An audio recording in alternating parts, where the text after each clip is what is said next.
Po, tatanong ko lang po kung ano-ano po ba ang dahilan ng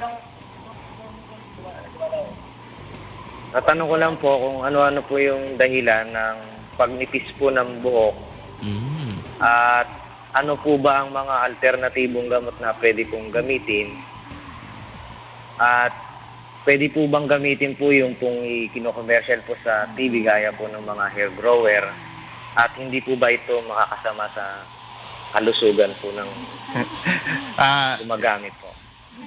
Yes, Mang Jerry, hindi po ako hairstylist. At tingin ko walang legal na question sa pagnipis ng buhok. Pero meron po kami may kasama kaming doktor na susubukan, no? Dahil sa tingin ko po talagang stress, age, no? Genetics, pero ipapasok po sa isang magaling na doktor na si Doc Janice. Si Will daw sasagot.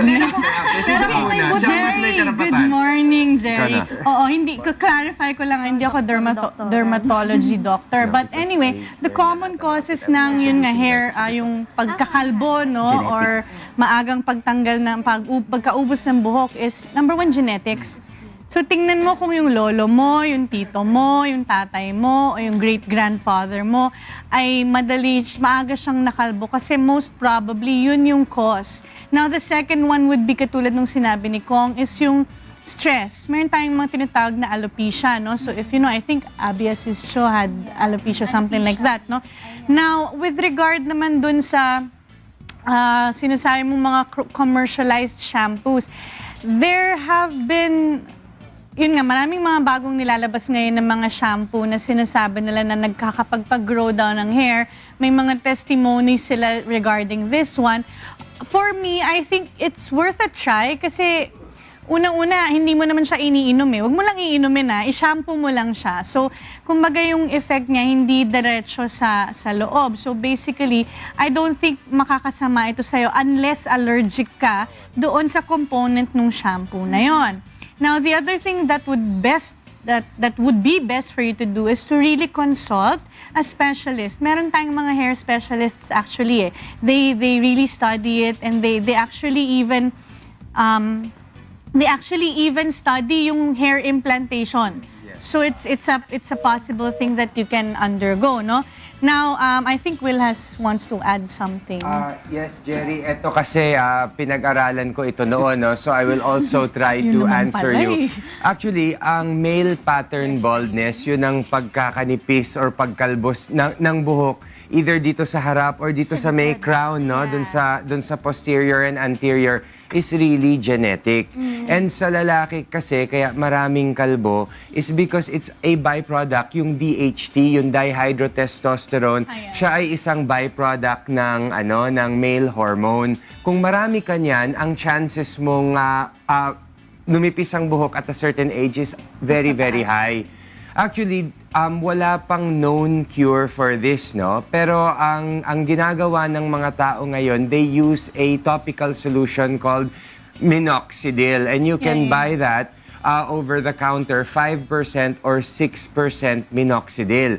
Pero kung sinimulaan mo na ito, for life na yan hindi mo na siya pwedeng i-stop dahil your body continues to produce the DHT. So you will always need to put it down. Another thing that they use is a product called finasteride. Finasteride is used for enlargement of the prostate at 5 milligrams. Pero there's a product with 1 milligram called Propecia. And if you continue to take this every day, bumababa rin yung dihydrotestosterone. Pero yung pagpatubo ng buhok na yun is only a side effect of the medication which is primarily used for prostate enlargement. Ayun lang. Yun lang ang So, pagkaalam ko Jerry, doon. before ka bumili nung mga sinabi Yes. ni Will Doktor gamot, talaga. consult ka muna sa dermatologist para ma-prescribean ka ng tama. Kasi baka mamaya magkamali ka ng take or masobrahan ka ng take, yung side effect mas grabe. No? So, I think it would be best that you seek consult talaga. At ang side effect niyan is yun nga, pinag-usapan natin with Doc Joseph noon, is erectile dysfunction or yung Okay, para bang you don't want producing less semen. Yun ang side effect nun. In a certain percentage of people. Pero yun lang, on a nutshell, on an overview. Yun lang po, Jerry.